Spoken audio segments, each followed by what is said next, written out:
Welcome, friends. Let us together rebuild this world so that we may live, laugh, and lore. I was going into Toshi Station to pick up some power converters. I can bring you in warm, or I can bring you in cold. Not listening. I'm not listening. Oh, that took. Program loaded and ready. Make it so. Welcome to the Live, Laugh, Lore podcast. We're your hosts. I'm Tony. And I'm Mark. And today, Mark, we are going to deep dive into Stranger Things. Yes. Something that Mark is very well knowledgeable on, and something that I literally probably don't know. It's probably of the not like cult sensations, but you know what I mean, of all the what's that word I'm looking for? Like big franchises, you know, phenomena that like have captured, like this is like Netflix's like bread and butter. And this is from our generation too. So like Lord of the Rings, maybe you could say was still our generation, but it was still, 20 years ago. Yep. But like Star Wars, Star Trek, Battlestar Galactica, it was all before. Way before, which is kind of funny, but it's funny that have more affinity to that, but like for Stranger Things, I'm like, I've never even seen an episode, as bad as that sounds. But I just know, because everyone was watching, and one day everyone's like, dude, do you know like D&D? I was like, yeah, I played D&D, and I had no concept as to why they're asking me about it, and turns out, Stranger Things kind of made it into the nerd sphere, popularized, and people are, kind of going over it because they're playing D&D like 1.0, or whatever it is, you know what I mean? Edition 1. But no, it's super exciting to talk about this stuff. Mark, once again, just a peek behind the recording curtain.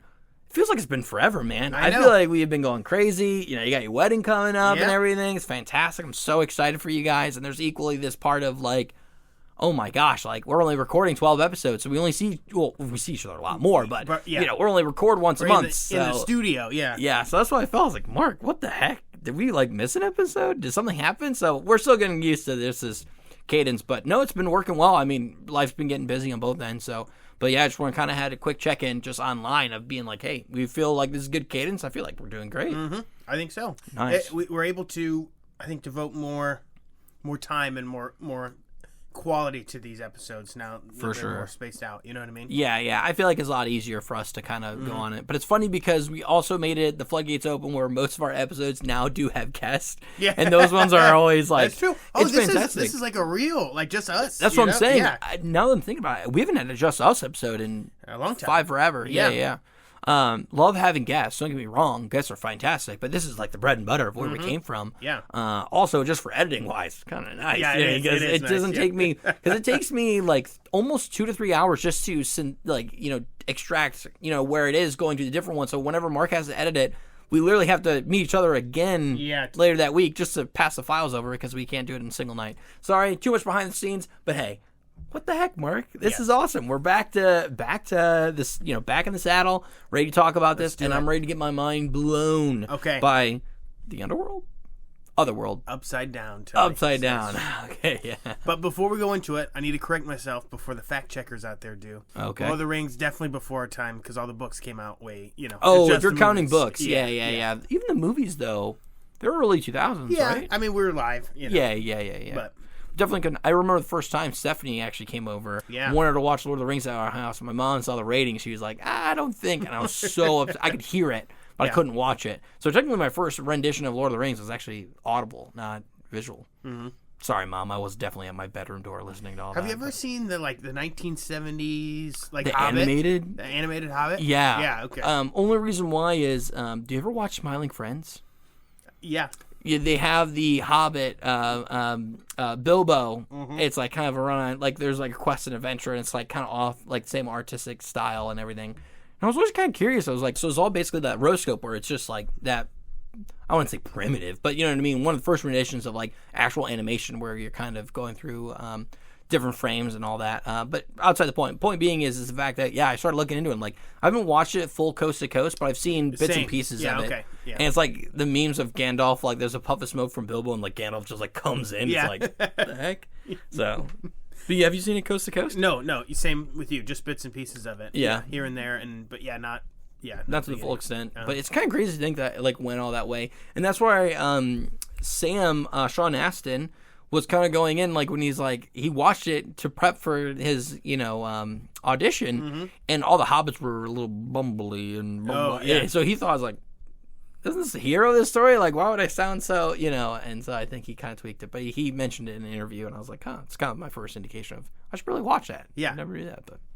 All right, that's way off topic. Way off topic, but also very important, right? You know what I mean? So technically, kind of our generation, maybe not. Yeah. All right. But Stranger Things, generation. Oh, for sure. It's 2016, Tony.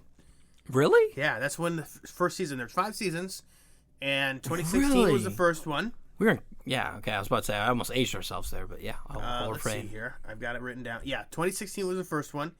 Season 2 was 2017, right after that. Ooh, I forgot. A little bit of a time jump to 2019. Not time jump, but that's the delay in. So each season actually just about a year. You're like in timeline, Oh, gotcha. So 1983 is when it's set, right? And that came out in 2016. Yep. 1984 and 2017. 1985 and 2019.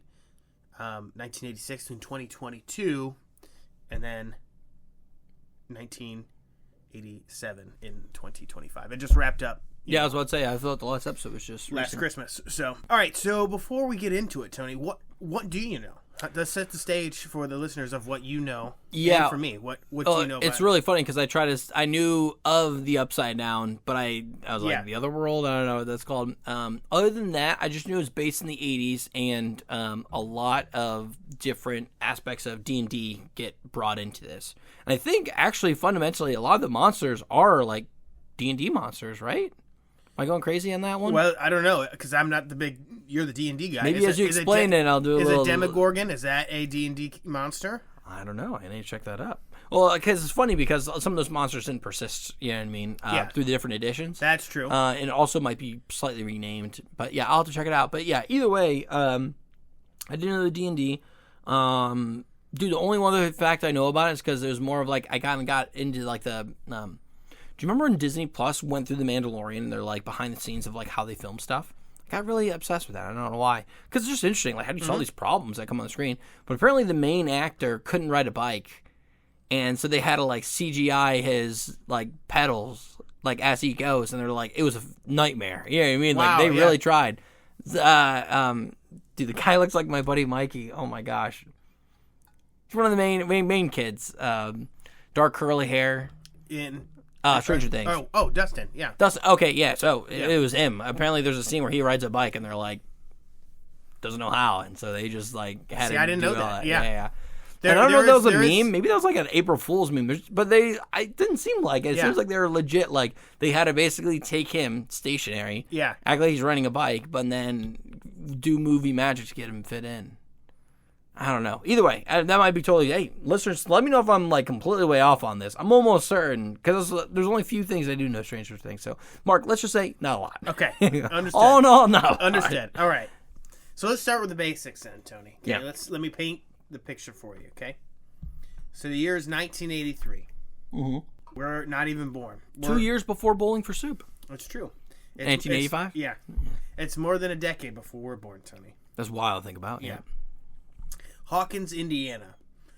It's a quite unremarkable. Oh my gosh, Indiana! Yeah, that's where Gary Gygax is from too. He's the guy who created D&D. Indiana. There you go. Wow, yeah. I didn't know that. Okay. It's just a normal, sleepy Midwest town, Tony. Heck yeah. Yeah. A little bit. There's a group of 12-year-old boys, and they're playing Dungeons and Dragons in a basement. One of them, Will Byers, rides his bike home in the dark and encounters something terrifying in the woods and vanishes without a trace. Okay. At the exact same time, Tony, as he vanishes, a mysterious, mute little girl with a shaved head escapes from a shadowy government lab on the edge of town. Whoa. Okay. So before we go any further... Sorry, I did quickly look it up. I knew that. No, I did look it up. Demogorgon is in 5th edition D&D, so it is a D&D thing. It's like the Prince of Demons. Sorry about that. I was going crazy. I'm like, I think I have heard that term, but then I didn't want to stay confident. 5th edition. Was that like 1983? Was that? No. This is like 5th edition is like now. Like they actually, they brought the monster all the way through. Because you know what I'm saying? How like some monsters don't go all the way through. Demogorgon did. And that's got to have been way, but yeah, 80s, early 80s, it had to have been first edition. Easy. Yeah. There's no way. Yeah. But it's great to think that, but think about that though, since our life, early 80s, there's been only 5 editions of D&D. Which is kind of crazy to think about when you think of the timeline, you know what I mean, running it through. But, government facility, shaved head. Correct. Wild. She just pops out of the woods like nothing happened. Yes. Correct. Okay. That's pretty compelling for an For sure. intro, Yeah, right? yeah. So let's talk about. You had me on D&D. Yeah, right. Yeah. So let's talk about the DNA, not the D&D. Of okay. the show. So it's written by the Duffer Brothers, and they work for Netflix. Yeah. It's massive love letter to the 80s and 80s cinema, because that's when they grew up, and that's just the time period that they love. And it really is just kind of Steven Spielberg meets Stephen King. Oh, okay. Kind of the feel of the show. Actually, now that you say it's a love letter to the 80s, oh my gosh, do they play the Metallica song? Is that why I've seen that too? The Master of Puppets? Yeah. Is that the show? Oh, okay. Because you said 80s, and I was like, there's a really... Okay, that makes sense. Yep. So it's really, truly... They really ripped the references. Oh, then. so it's all 80 songs that plays in it. Oh, that's and awesome. really, in the last season, one of the characters works at a radio station, and they play hits. But that's how they communicate with each other. It's based on the song. It's really cool. I'm not going to go too into it. Yeah. It's really okay. Cool. But yeah, it's all any of the popular 80s songs that you know. That's a good thing that this got big, because it must be a nightmare to get licensing on all that music. Well, so it's I think it's called "Running Up a Hill," and that song, I don't want to call it a one-hit wonder because it wasn't, but it really wasn't that popular. But this show remade it popular. So the artist of the song was like, play. Yeah. Actually, I want to eat for free this week. Yeah. Come on. Yeah, that's fun. You know what I mean? There's some times where like those 80, like some of those songs, you know what I mean, by really popular bands, they're tough to come by. Like getting the Beatles is insane. I think the only, actually, just look this up because we're watching Mad Men in the background, but the only times the Beatles actually let someone use their song in a show is Mad Men, and that's literally the writer's like, it has to be this song, roll into the hit. So they actually never made money off that. Like, they just give all the royalties right to that episode. So, sorry, outside the point. Whole point is that that's going to be crazy for all those references and for the songs to come out. But that's awesome. So these guys are just probably grew up in the 80s, so they're like, hey, this was our inspiration. How do we get into a show? Mm-hmm, absolutely. So, Tony, when you think of 80s, movies, time, period, like what are some common tropes that you think of? Dude, this is making me sound really dumb. Maybe I'm just bad with my decades. Back to the Future. Is that 80s? Yeah. But it wasn't based in the 80s. But it was... Yeah, it was 83. It was 1985 back to 1955. Gotcha. Oh, okay. So Marty McFly is... Then to 2015. And then I was about to say, yeah. So, it's kind of just that feel. But, yeah, I guess... I don't really know. I feel like I'm so bad at decades. I don't know why. Well, they hit a lot of the classic tropes. Like you talked about the kids and the bikes earlier. So like E.T., right? They're on kids on bikes. Oh, you're right. That'd You know been what I mean? Spielberg, doing E.T. Parents that don't notice anything. Kids out all night latchkey long, kids, I think is the actual term. Yeah. Yeah. It's the 80s, so there's a little bit of history in it. Okay, by the way, this is horrible for me to say. We're just 10 years younger than that. I know, yeah. So I'm acting like it's a crazy decade. It's really not that crazy when you think about it. But yeah, sorry about that. Yeah, so it's just crazy. I know a lot about the 90s, but the 80s, I imagine it was probably very similar where it's like, latchkey kids. Yeah, kind of doing whatever. Hey, you know what I mean? You're off to your devices. Everyone has like a summer job, probably. Yep. And there's a lifeguard. There's a whole scene with one of the characters' brothers is nice, dude. Lifeguard. He's like... Also, lifeguard's such a, you know what I mean, a trope. Yeah, it's like everybody wanted. There's this whole episode where there's the, so he's like 21 and he's like this jacked lifeguard, right? And he's hitting on the good-looking mom. How you doing? Oh, I did. And she goes this whole thing of like, should I meet will they? this? Won't they? Yeah. Oh my gosh, JC's mom, dude. Yeah, exactly. That's awesome. I don't think that was the 80s, but no, yeah. But yeah, that's about. I mean, what would you say about? I mean, maybe outside the show, like, would you have a lot to say about the 80s, or you feel like you know a lot because of the show? Probably because of the show. I mean, when you said Back to the Future, like crazy, scientists, that's an 80s thing. Yeah. Kids on bikes at it. There's all that stuff. evil government scientists. So I like it too. That's kind of funny to think about. Yeah, because it's like set in the time period, so there's a little bit of Cold War stuff going on. Oh yeah! Oh my gosh! Yeah, so it would have been right then. I like that aspect too. Because I'm a history buff. So just and stuff like aliens and extraterrestrials and stuff Correct, like yeah. that. I don't know if that plays into any of this, but yeah, Yeah. that's pretty crazy. Well, monsters, they look like aliens. It's kinda, Yeah. So Wow, that's fun. Okay. yeah, okay. So it's Oh my gosh! And Star Wars would have just come out at this time, right?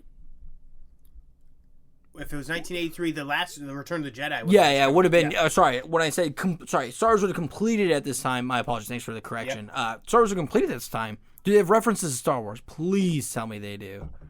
You know, I don't think they do. It's really D&D heavy to the. Oh, okay. You know, Dude, they do talk about a Jedi. rich, Like Jedis are mentioned, so yes. Oh, good. Okay. Yeah. I was like, there's no way all those kids are 12-year-old kids watching Star Wars.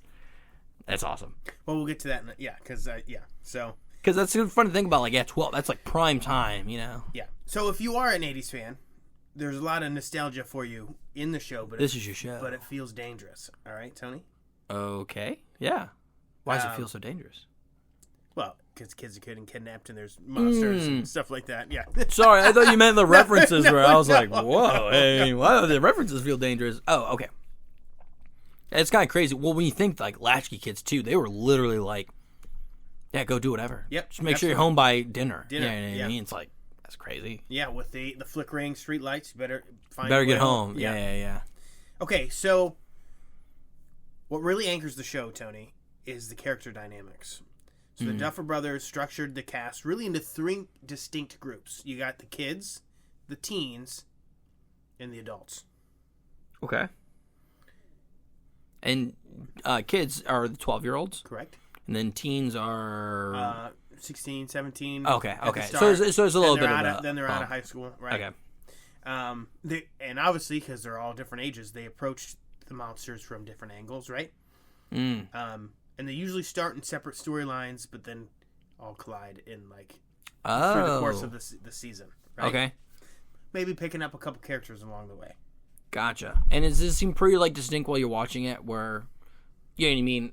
When it weaves in, it's pretty disparate. Then when it weaves in, it's like all of them are like there in the moment kind of deal. Okay. Yeah. So, and it's really cool how they do it because it just kind of slaps you in the face when it happens. You know. Because those like Vantage. You ever watch Vantage Point? Yeah. I thought it was like Vantage Points where it's like, wait, is it going to go through three different, like it's the same action but through three different eyes of kids, or they're like actually going to all be there? You know. So the kids, Tony. So we'll start with you got Mike, Dustin, Lucas, and Will. They're the four boys. They're the ones that were playing D&D at the beginning. Okay. The very first episode. Will's the one that gets kidnapped or disappears. Ooh. Not the shaved head guy.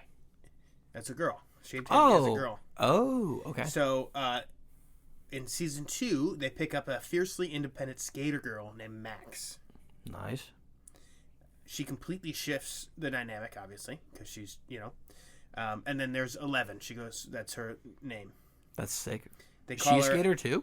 She's not. No, 11, she's got the shaved head. She's the one that she's a shaved head. Oh, from the government okay. facility. They For a call second, her L for short. Okay, because I was like, dude, 11 is a skater name? That's pretty sick. So she has intense telekinetic powers, and every time she uses it, she bleeds from her nose.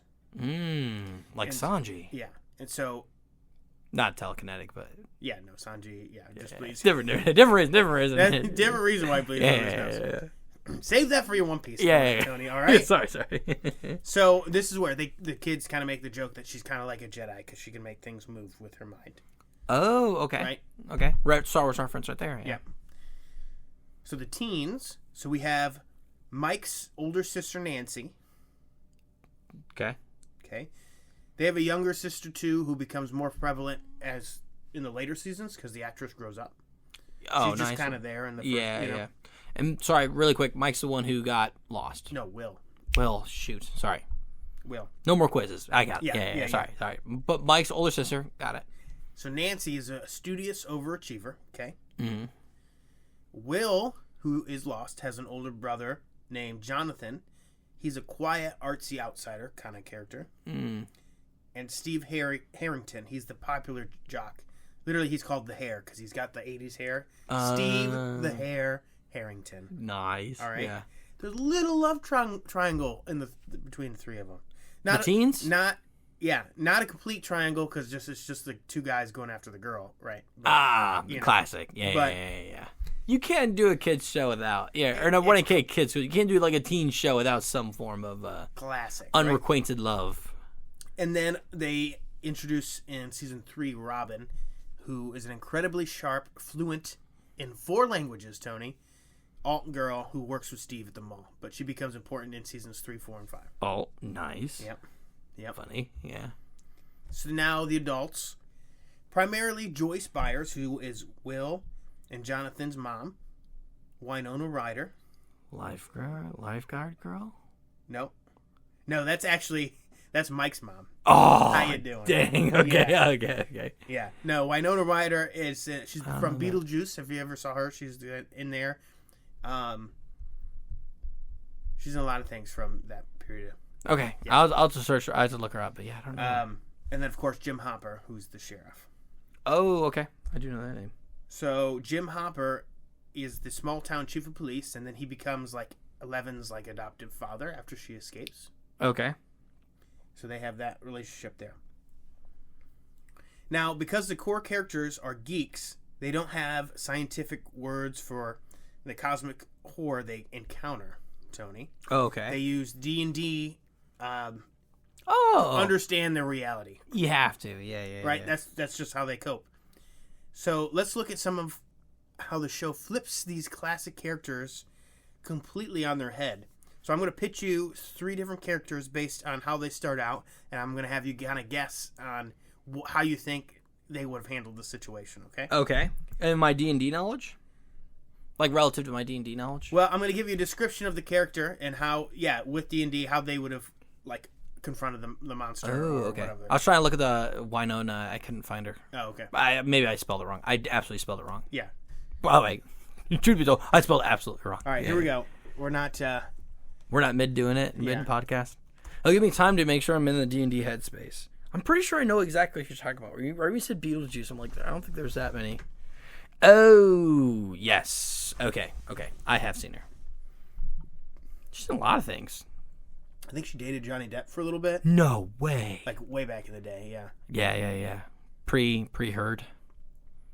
Oh, yeah, way before her, yeah. It's a joke, yeah. All right. So okay, I'm in the D&D mind. Dustin Henderson from The Kids. Okay. He's the one with curly hair, and you thought kind of looked like Mikey. Oh, yeah. Anyway, at the start of the show, Dustin is the ultimate... friend of the pod, Mikey. He helped us with our soundproofing. But yeah. Thank you, Mikey. Appreciate it.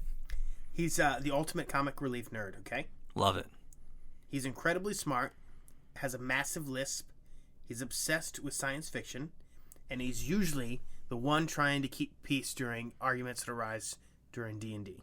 So he's not the Paul. He's not the Paul. In yeah, D&D, arbiter. Yeah. Arbiter. Yeah. So if a standard sci-fi movie throws a terrifying, slimy creature in the path of this funny, nerdy, comic relief kid, what usually happens, Tony? What do you think? Oh, man. What I think? First and foremost, this gotta be something, quippy. You know what I mean? Like... Quippy, yeah. So is he the main guy? Is he? No. I think he's gonna make a comment on it versus take the action. You know what I mean? Where like check please. You know what I mean? I would not go in there. Yeah, so he's more the sidekick character. For sure. I don't think he's going full. You know what I mean? He's not the barbarian or fighter of the group gonna go in. He's probably gonna be more of a paladin, probably more of a bard. Yeah. Take it on a more creative note. Like he might give a really good perspective on how to solve this, but he's not coming with plan A. He's a plan C kind of guy. That's exactly what you would expect. But in fact, Dustin is the analytical brain of the operations. Really? Instead of running, his curiosity takes over. And in season 2, he finds a tiny, bizarre, slug-like creature in his trash can. Okay. And instead of calling an adult or screaming, he studies it, names it Dart. Okay. Feeds it nougat candy bars and tries to raise it like a pet. Dude, what? Is this a homage to the Goonies? Yeah. See, Oh, there's a Goonies okay. aspect to it too. What's that guy's name? Oh, He gives man. them paydays. Yeah. Either way, he goes. Sorry. Yeah. Well, because Sean Astin's in that too, right? Yeah, he is. Well, Sean Astin appears. Oh, in... I'm sorry. It's Finn. Finn's the one who looks like Mikey. I was gonna say I didn't think Dustin. Yeah, did. right when you said Dusty, I was like Lisp. I was like, Yeah. But the only reason why I know Dusty and the And Lisp so that's Mike. is That's the he's character a, Mike. He's a theater guy. Correct. Yeah. Yeah. Sorry, that is Mike Wheeler. Sorry, I said Yeah, Finn. that's the actor's actor. name. Yeah, Yeah. Mike Wheeler. Sorry, That makes my bad. more sense. That's more Mikey. But either way, Mikey's gonna be pumped that we're mentioning it. But Put some glasses on Mike Wheeler, and you got Mike. yeah, you get Mikey 1,000%. But yeah, that's what I was about to say because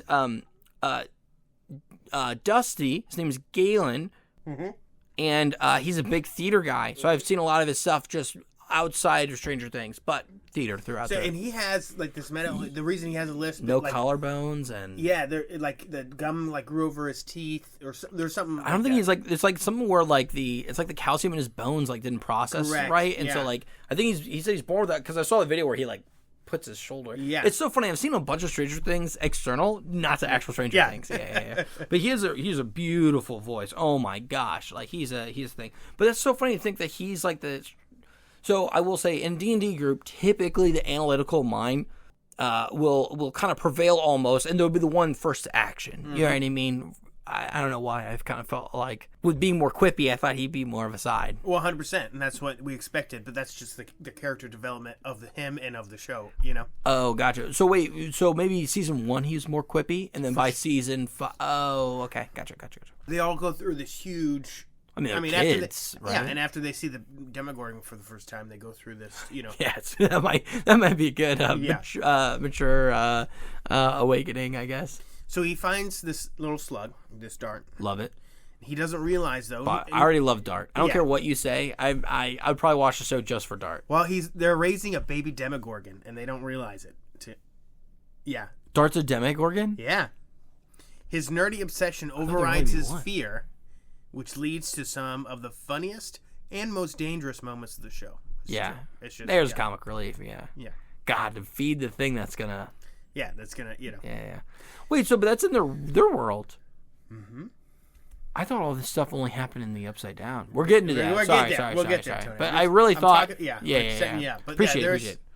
Maybe I'm too analytic. Sorry. Yeah. Yeah. I'm jumping ahead. I don't mean Yeah, to. no. By the way, Mark has the notes. I'm just here for the ride. Okay, next we have Hopefully I'm being a good ghost. Oh, you I'm are, not yeah. I'm not trying to overshoot. the hair. We got Steve the Hair Harrington. Okay? Nice.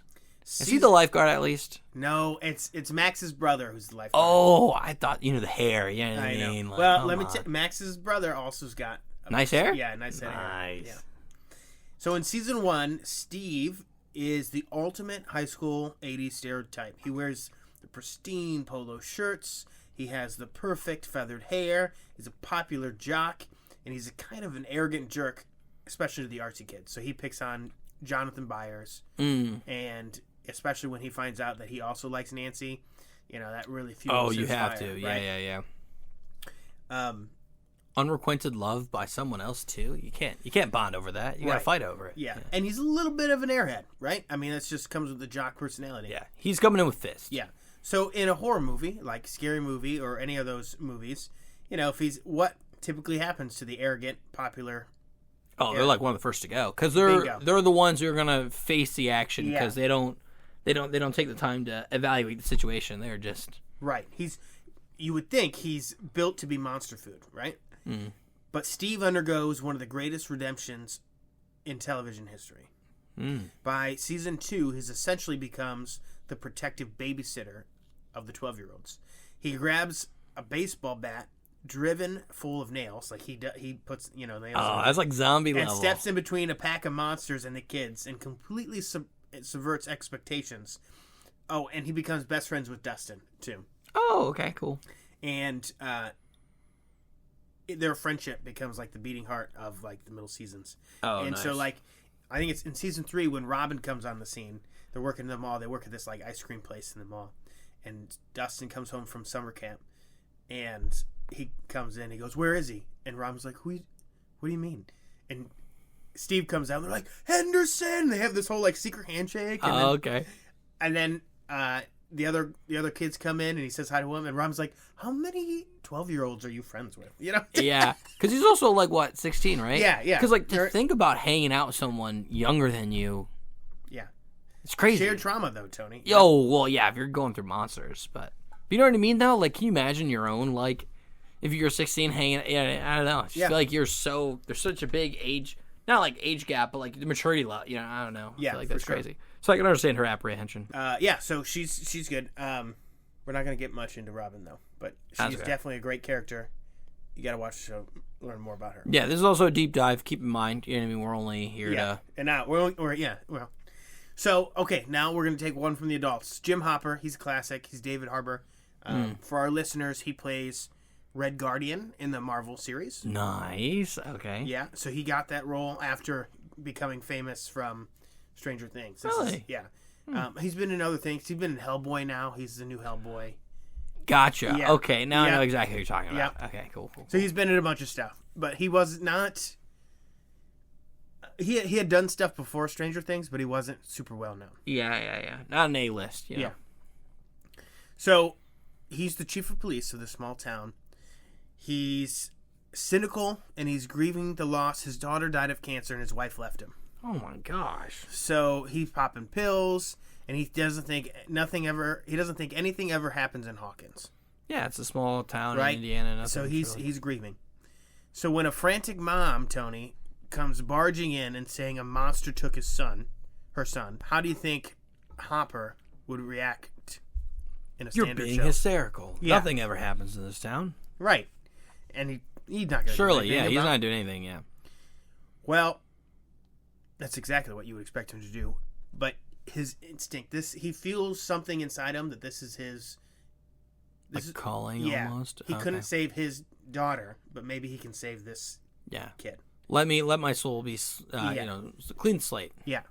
So his... Not like he was wrong in doing anything, you know what I mean? No, but this gives him a purpose again. Yep, But so now, with his wife gone and his daughter gone, he's doing nothing.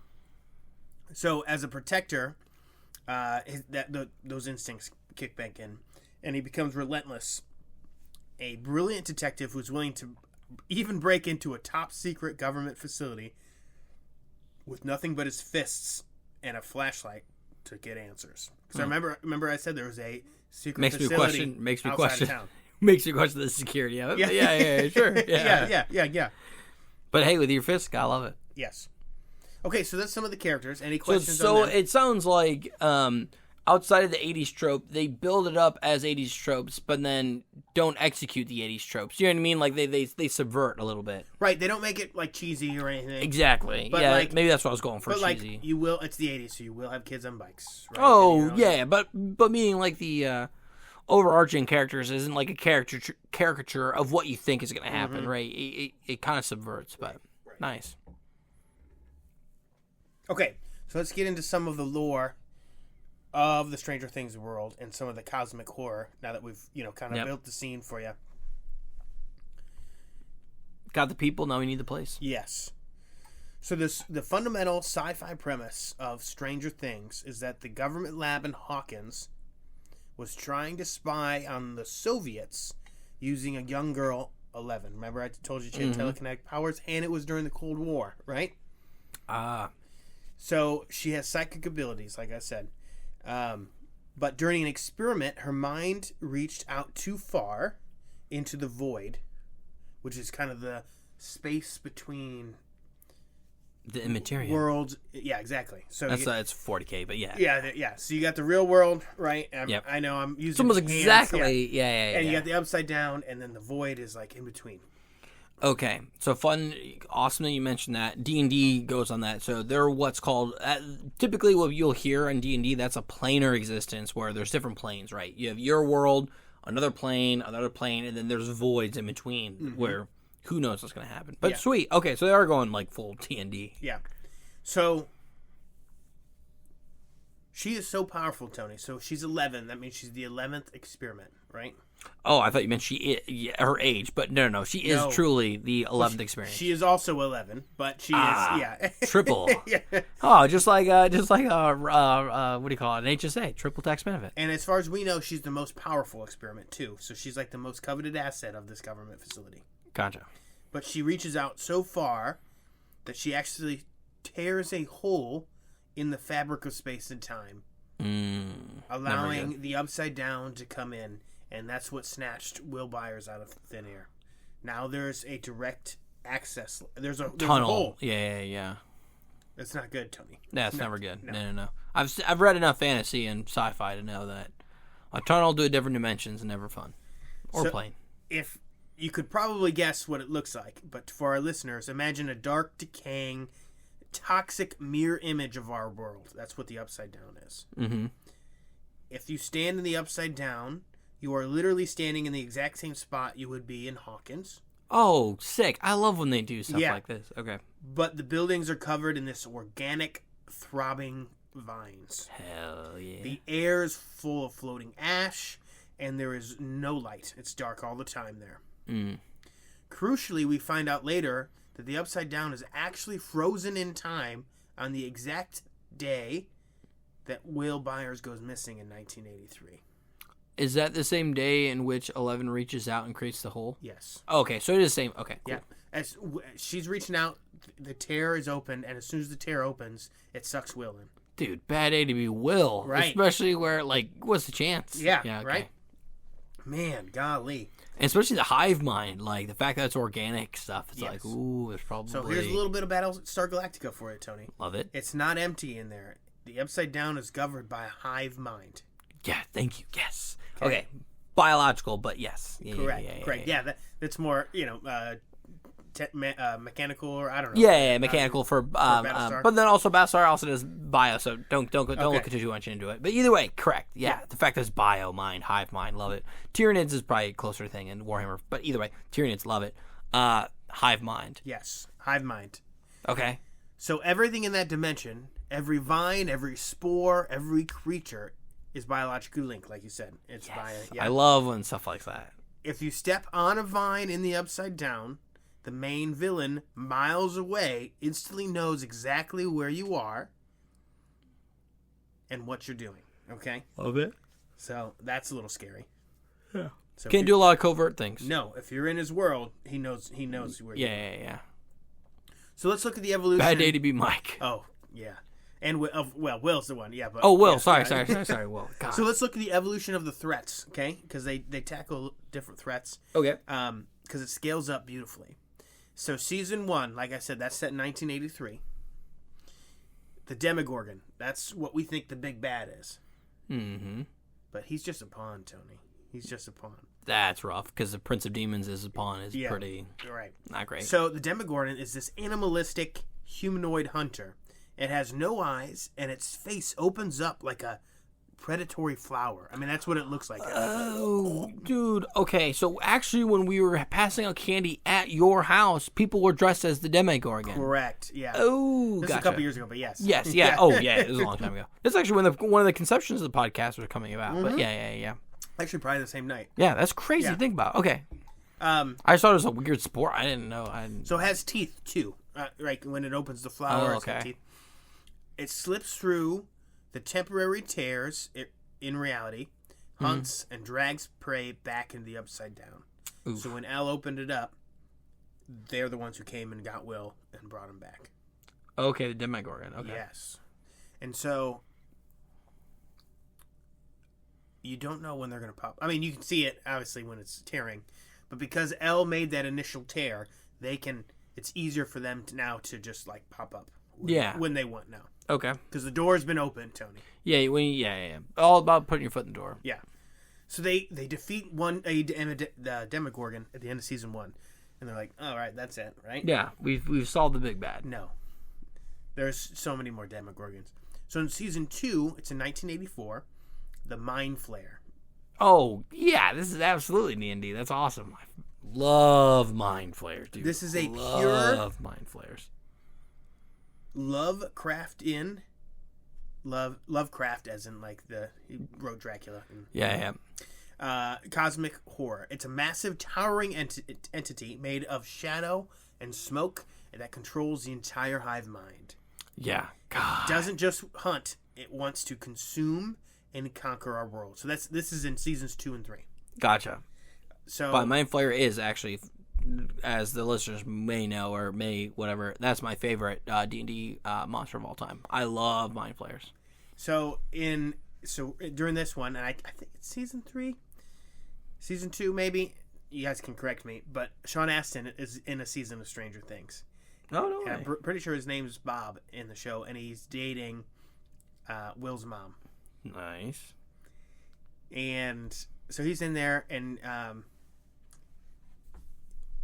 he's just in one season, so you can probably figure out what happened to him. But there's a meme where it's just like, oh man, that's Bob from Stranger Things, and it's a picture of, Sean Astin, and the comment is, that is Samwise Gamgee who destroyed the ring. You pre-pubescent blank, Yeah. They're not showing the respect. Yeah. Or, Goonies, also acceptable. Yeah, it's crazy that he's back in the Goonies. Or Rudy. Classic. Yeah, classic. If you're more a football fan.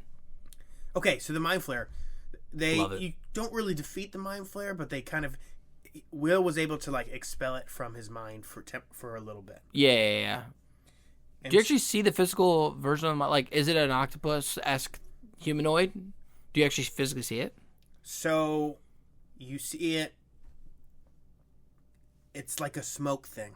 Oh, okay. So maybe it's not true full D&D. Mind Flayers are in D&D. It's doing the exact thing as a Mind Flayer, but I just didn't know if it was doing the thing. You know what I mean? Actually physically looking the same. Oh, no, it does, because you see the real deal in the last season.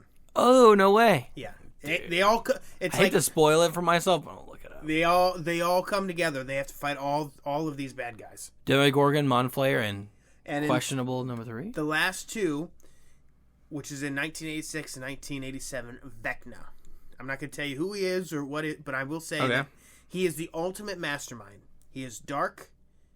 He is a dark psychological entity who targets people with past trauma, tortures them mentally with hallucinations, and then brutally kills them across dimensions to open more gates. So their pain, their scream is able to tear more holes into the reality. Oh, okay. But he is the ultimate mastermind. And so when they all come, again, they've got to take down Demogorgons, Mind Flayer, and Vecna. Yeah. I looked it up. It does not look like a D&D Mind Flayer, but still sick. It looked cool. So those are the villains. And Okay. So let's do a D&D threat assessment, Tony. Put yourself in the shoes of these kids. You are 12 years old. Yep. You have walkie-talkies, flashlight, a wrist rocket slingshot, Love it. and your bikes. Okay. You realize there's an apex predator from another dimension hunting in your town, and the government is trying to cover it up. What is your survival strategy here? How do you begin to fight back? What do you, as the D&D slash, Yeah. The D&D in me would hope that I have some patron out there and I'm actually a warlock and I can do spells. Ideally, right? You know what I mean? It's not a lot of work off of. So warlocks do their magic through patrons. Ideally, if I would have no patrons, I'd be a wizard. But either way, I hope I have spells. If I don't have spells, I am 1,000% going to hopefully local officials, even though this might get buried. And then if that's the case, kind of get with it. Either find a job in the government or get the heck out of Dodge. I mean, I don't think you know what I mean. There's not much I could really do. But yeah, that's more my thing. Yeah. The D&D answer is I wish I could do spells. Actual Tony answer is figure it out. Don't go 1v1 against it. You know what I mean? Okay, now how would you do it so it's not just you? Oh, I've got a group? Your D&D group that you play with now. So Paul's there too. Well, Paul's there. You guys are all 12 years old. What do you think the group plan is? I'm just going to mark my own grave and figure it out. No, I'm joking, Paul. I'm joking. So who's all there? It's Paul, Ben, it's you. Well, let's have you. You're a D&D man. All right, you know what I mean? Let's rock and roll it. That's a good group right there. Yeah, We'll just do our one shot. Joe. Okay. Joe, All right, of course. So how many is that? Is that 5? Right? Yeah. You, Paul, Joe, Ben, me. Yeah. Yep, So okay. 5. So we have 5 squad. And we're all 12. So we have a monster. We have a real life monster, and we got to use our D&D knowledge to go about this. I mean, what? Yeah. I'd figure out my move speed. Hopefully it's 35. That's a D&D joke. But hopefully I have a high armor class. Yeah. What I can do to get some armor class so I don't get hit. You know what I mean? But yeah, no, going off the D&D knowledge, I would hope that I would do hopefully some things to hopefully do either some perception checks or anything like that to understand what I'm even up against, because there's a level of like not just blunt or piercing, because assuming we have no powers, right? Yeah. Like unless one of us is like 11-esque. Yeah, you know what I mean? 11 I guess one of us. Yes. One of them is 11. One of us. Yeah. Yeah, so if I was a normie, I'd do just 2 routes. If I was a normie, yes, I would figure out blunt, piercing, slashing. What's going to be the best against this guy? Apex Predator. And then if I was 11, yeah, I would be psychically wielding my stuff, trying to understand basically the extent of my powers. Hopefully, I can gain a better mastery of it. I vote Ben to have the 11 powers. I don't know about you. Definitely not Paul. Yeah. Oh no, I'm giving it to Ben. Yeah. Easy. That's what I mean. Joe is a great second as well. Yeah, Joe. Actually, also be good. everyone but Paul. Yeah. Literally, yeah. So, no, nothing against Paul. We love you, Paul. But at the same time, too, yeah, I feel like that's where the most important thing about understanding when you get into an encounter is understanding like where your strengths are, where your enemy's weaknesses are, and then positioning yourself in a good way. Because if you are a low level, no armor, little baby, probably not great to go up against a really high challenge rating monster that's going to wreck your day. You know what I mean? And this is a high challenge rating. So. Yes, for sure. And that's pretty much what the kids do. I mean, if they didn't have 11, they would have been toast. They'd been absolutely toast. But they use her telekinesis powers as their heavy artillery while using their knowledge of fantasy games to anticipate how the hive mind thinks. The real treat in the real world is like they treat the real world like a board game map, Tony. That's how they look at it. They track the monster's movements based on where the town's electrical currents are failing. Oh, okay. So they've got some detection. Yeah, because it's means of detection. When it's going over, it's a big power surge, right? So that's how they. Hey, I know where you're at. Yep. Nice. So, as the seasons progress, Tony, the show grows up with the actors, right? So, season 1 is a tight, intimate, spooky mystery. Mm-hmm. But, it's also kids, right? But by the time you get to season 4, they're still playing kids, but the actors are like 18, Yeah, older. So, yeah. It is still, it is a high-budget cinematic horror masterpiece with feature-length episodes. It went from like 30, 40-minute episodes to like hour episodes. Oh, wow. Okay, so. Incredible music, all 80s music. So if you're Love a fan it. of that, fan of Guardians of the Galaxy, you're going to like the music Heck soundtrack. Yeah. Including single-handedly bringing Kate Bush. She is the artist that I was thinking of for Running Up the Hill. Oh, bringing her back to the top of the charts in a Heck massive and bringing on massive emotional stakes for all the viewers, right? Yeah. You have to. So, good on you, Kate Bush. That's big. Right. It balances genuine, terrifying cosmic horror with some of the best found family dynamics on television, and not just like blood family, like Dustin and Steve become brothers. Like best friends. Yeah. Right. So, Tony, you started this episode pretty much not knowing anything. Mm-hmm. And I've laid out kind of the 80s nostalgia, told you how they flipped the stereotypes, the mirror dimension of the Upside Down, and kind of the psychic warfare they used against each other. Yep. On a scale of 1 to 10, how likely are you to watch, or are you more interested now in watching the show? I would think so. It's one of those funny things where if you asked me before the time constraints as of now, I would,